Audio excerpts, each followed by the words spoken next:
Hi, this is George Fieldhouse with Vector Financial Solutions, and we're bringing you another financial solution today. In this presentation, we're going to be talking about how you can borrow your way to retirement. Now, what's up with that?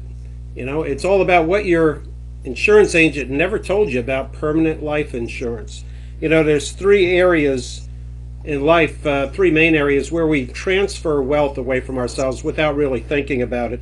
One of them is overpaying our taxes by missing deductions that we may be entitled to. A second way is paying interest on our credit cards, car loans, student loans, and other consumer financing. A third way is the hidden fees that we pay on our government qualified retirement plans, on our 401ks, our IRAs, and so forth. And also within those plans, they're usually invested in the market, and we can suffer losses there when the market goes down.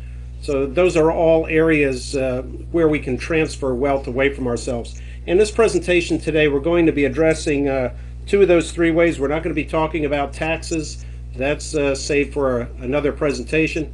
But we're going to be talking about how you can reverse the flow of wealth from the interest that you pay on a lot of the financing that we have, and also get you out of, show you a way where you can get out of the government qualified plans, set up your own plan, and so you're not subject to those fees and losses. So let's get right into it. Okay, life insurance benefits. The main benefit is a death benefit, and most insurance agents, that's what they sell when they sell life insurance. They want to show you how much death benefit they can get you for the premium amount. Okay, and of course the death benefit is only payable upon the death of the insured. And the problem with that is you have to wait till you're dead before anybody benefits from that life insurance policy. But did they ever tell you about the living benefits? The life benefits versus the death benefits. And you're probably thinking, life benefits? Nobody ever told me about life benefits. What are those? Well, how about using an insurance policy to set up a private pension plan, to provide tax-free retirement income for you when you get ready to retire, not when the government tells you you can retire or you have to retire. How about using a life insurance policy for a private banking system where you can recapture the cost of everything you normally finance in life, your cars, appliances, furniture, kids' education, home repairs, vacations, and so forth. What if you could recapture the costs of all these things? Think about going out and buying a car, financing it, and when it's paid off, you recovered the full cost of the automobile and all of the interest. That would be a pretty good thing. Compound interest, you see, Albert Einstein said, is the eighth wonder of the world. And the bankers are usually the ones that are earning compound interest, and we're the ones paying it. But what if you could sit on both sides of the banking table, where you could be the banker and the borrower? So you could be paying the interest, but also earning the interest. You see, Albert Einstein also said those who understand compound interest earn it, while those who don't are doomed to pay it. So what if you could use an insurance policy to save for retirement and finance your life at the same time with these benefits? No pre-59 and a half taxes owed or due, and no IRS or state penalties, with earning stock market gains with no market risk, allowing you to keep all of the gains. That means you're never going to lose a penny out of your retirement plan, and provide you with tax-free income when you get ready to retire. See, being your own banker means saving before you buy so that you can lend to yourself. You see, the bank down at the corner, they have to be capitalized before they can make loans. They have to have assets that they can lend on. And the same way, setting up your own banking system with an insurance policy, you need to fund your bank first, and then you can borrow from it the rest of your life to finance cars, your kids' education, vacations, house down payment even. Say, banking for retirement means more cash value when you get ready to retire, and tax-free retirement income at that time. It's your money, and don't you think you should be able to use it for any purpose before retirement? With a 401k or an IRA, you got a lot of restrictions. You see, you can't take your money out without a penalty before 59 and a half. At age 70 and a half, if you haven't started taking money out, the government says you have to take it out, or we're going to charge you 50% interest on what you were supposed to at least have taken out on a minimum distribution. So this is your money now, and it can be used for any purpose without the government strings attached, even before retirement. So with that in mind, let's buy a car, and let's buy a car every 5 years and save for retirement at the same time. Okay, in this example I'm going to show you, we have a 30-year-old, and he's going to be contributing $600 a month to his insurance policy. Now, this policy is not set up for the primary purpose of providing the death benefit. It's set up primarily to accumulate cash value fast. So it's set up as a minimum death benefit policy with a maximum cash value accumulation. Now, that doesn't mean that at some point in time there's not going to be enough death benefit. That option B you see up there after the death benefit is refers to an increasing death benefit. And as a matter of fact, this plan here, when this individual turns 65, would have a death benefit in excess of $1 million, actually closer to 1.3 million.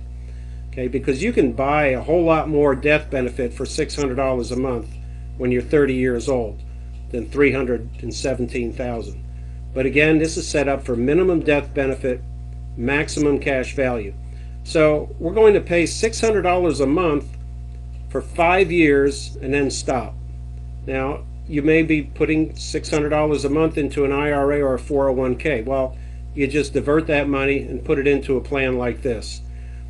Then at age 35, after 5 years of funding this, there would be approximately $35,000 in the account value, and you could then borrow $30,000 to purchase an automobile. Okay, now you're borrowing your own money, so you can set the term to pay it back. If you want to pay it back over a period of 5 years, you can do that. If you want to set it up for 3 years or 7 years or 10 years, that's totally up to you. How often do you normally purchase a car? Do you purchase a car every 5 or 6 years? Then set it up to pay it back at the same rate. Okay? And we see here an interest rate of 7.25%. Now, the insurance companies are going to charge you an interest rate, and right now that's about 4.35, 4.5, right in that area. And we want to actually charge ourselves a little bit more over and above that, because any extra interest that we're paying is being credited to our account value. It's not going to the insurance company. So if you go out and get a car loan, it's going to cost you 8%. You know, maybe your credit has some dings in it. It's going to cost you a little bit more. Well, charge yourself the same thing. Okay? Charge yourself a little bit more than what the insurance company is charging you. So we got $30,000 that we borrowed for 5 years at 7.25%, and our payment over the next 5 years is going to be $597. So that's pretty much what we were originally contributing to the plan anyhow, only now we've stopped making those premium payments and are just repaying the loan. And we're going to do that until we're 65. We're going to just borrow and pay the money back, borrow and pay the money back. Now, let me ask a question. How much is left in your account value earning a return right now? You had $35,000, you borrowed $30,000. So how much is left there that you're earning interest on? Now, when I ask this question in a group setting, almost everybody will say, well, it's pretty simple math. 35 minus 30 is 5. So you got $5,000 left. Well, would you be really surprised if I told you you still had $35,000 earning interest? That's pretty cool. Now, if you were to surrender the policy, cancel it, you would only have a surrender value of $5,000. But in this case here, as long as the policy is in force, you're still earning a return on $35,000. And now, if you're earning between 7 and 8%, which is historically, looking back, is what these policies would earn, then you're paying 4.3, 4.5 interest and you're earning, say, 7, you're earning 2.5% interest even on the money you borrowed over and above what you're paying back. Plus, so that's a pretty good way. You can't do that at the bank. Well, you pay that loan off after 5 years, and 5 years later, your account value now has gone up to $50,000, and you have an internal rate of return of 3.82. Okay, let's skip ahead a little bit. We don't want to go through every one of these automobiles and loans. Now we're on our third vehicle. We already borrowed $35,000 at age 40 and paid that off, and now we're 45, borrowing $40,000, and we're going to set that up the same way, same rate and term. 5%, 5 years at 7.25%. So the payment now is $797. And once that's paid off, your account value is $118,000, and your internal rate of return has gone up to 6.84. You see, the more you use these policies and the longer you have them in force, the more efficient they become. So our internal rate of return now has gone up to 4.84. All right, jumping ahead again a little bit more, we borrowed another $45,000 at age 50. Now we're 55. We're borrowing $50,000 to purchase our fifth automobile. Payment on that's $996. Once that is paid off, our account value has increased to $275,000. Internal rate of return 7.69. Now at age 60, we borrow one more time. $55,000, payments $1,095, and our account value when that is paid off is $419,000 with an internal rate of return of 7.89. All right, once that's paid off, you're 65 years old now. You can begin withdrawing, you can begin taking from your policy $36,000 a year tax-free for the rest of your life. $36,000 a year tax-free is equivalent to $48,000 of taxable income at today's current tax rates. Now, how many of you think taxes are going to be the same, 35 years from now? Not too many people do. Taxes are going to have to go up. So it's real important to have tax-free income when you retire. At age 100, you would have over $1.4 million in your account and an internal rate of return of 8.57. Are people living longer today? Do we have more 100-year-olds, centurions, than any other time in history, except back in the beginning of the Bible? But people are living longer. So if you reach age 100, you'd have $1.4 million, even after taking $36,000 a year out. Now, we haven't been paying a premium all these years. What if you had continued making a premium of $600 a month?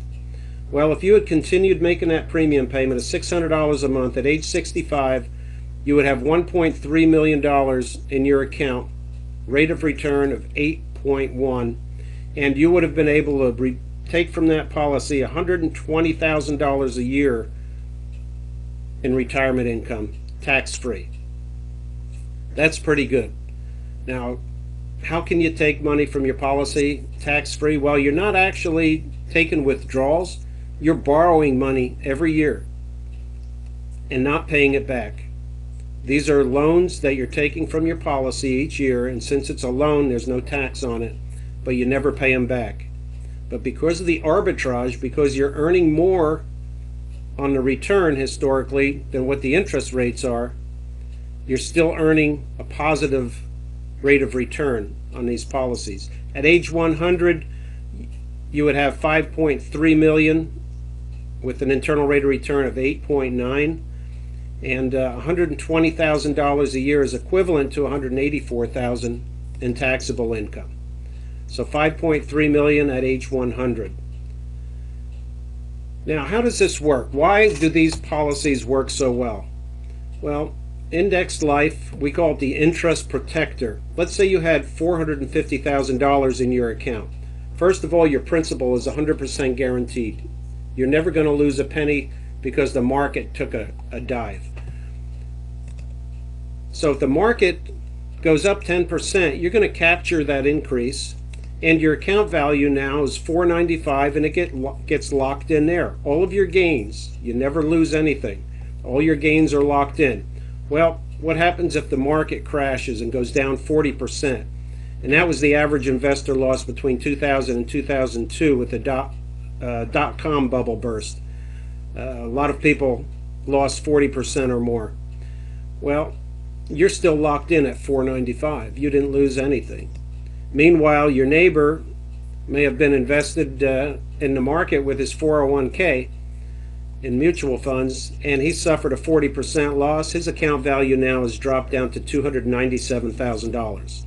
Well, if the market rebounds 6%, you capture that. You're locked in now at $524. And your neighbor, meanwhile, would have to see the market rebound 66.7% just to get back to $495 where he was before the crash, because he's starting with a much smaller amount now, $297,000. So he has to see the market go up 66.7%. Well, if the market goes up another 8%, you're locked in again. Your account value's gone up to $566. And by the time your neighbor gets back his money that he lost and he's back to $495, your account value is over $850,000. Now, you tell me, which is a better way to save for retirement? Which is a better way to finance your life? It's an indexed life policy. It's much better than financing from the banks and transferring interest charges and everything to them. One of the other things I didn't mention is that over the course of all these years, you purchased these cars for cash. You had the title in hand when you purchased it because the insurance company sent you a check or they wired it into your account. You wrote a check to the dealer and paid cash for it. You hold the pink slip. What did you do with all of those vehicles? You could have sold them private party when you purchased a new one. You may have given it to one of your kids. You may have sold it, like I said, and taken the money and put it, invested it somewhere else. Or maybe you just put a lump sum deposit into your insurance plan and increased your account value there where it's earning a return. So who can benefit from these types of plans? Well, for sure, young singles just starting their careers, young married couples, of course, families with young children, professionals, small business owners. You know, you think about if you're running a small business, how hard it is to get financing today, to get a line of credit that you might need to purchase equipment, to do an advertising campaign. Well, with this type of a policy, you don't have to worry about it. There's no credit checks. You call up the insurance carrier, tell them you want to make a policy loan. They send you a little form to sign, send it back, and they'll wire the money into your account or send you a check. As simple as that. Also, grandparents for their grandchildren. Now, people say, well, you know, I'm getting older, insurance costs is kind of expensive. Well, do you have kids? Do you have grandchildren? You can take a policy out on a child or a grandchild, but still be the owner of the policy and the beneficiary. So you get to use the policy for a number of years, contributing to it, using that money, borrowing it out, paying it back, and at some point in time, you can assign the ownership to a child or a grandchild and let them continue using that policy. Teach them how to bank for success, how to bank for retirement, how to finance their life using an insurance policy, their own private banking system. Teach them how to stop transferring all of that wealth away from them. It's a great legacy that you can leave your children or your grandchildren. Plus, one of the other things, you know, this is a retirement plan with a death benefit. You know, when you pass away, that money goes to your heirs tax-free also, unlike a 401k or an IRA. And then there's also people like these brothers here who are just plain not happy with their 401k and the way it's performed all these years. So these are all people that can benefit from this type of a plan, and we urge you to plan today. You know, there's no better time than right now. Protect tomorrow, and I think one of the best ways to do that is with indexed universal life.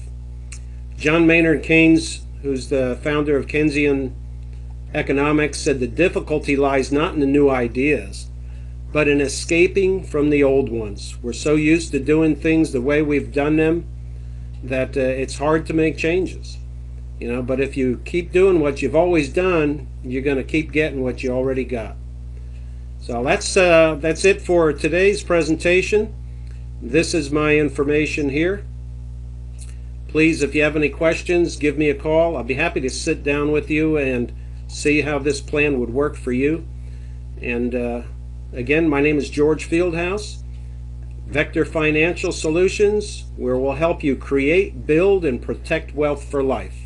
And I always say I'll work your assets harder than anybody else to give you a firmer bottom line. Thanks, and God bless.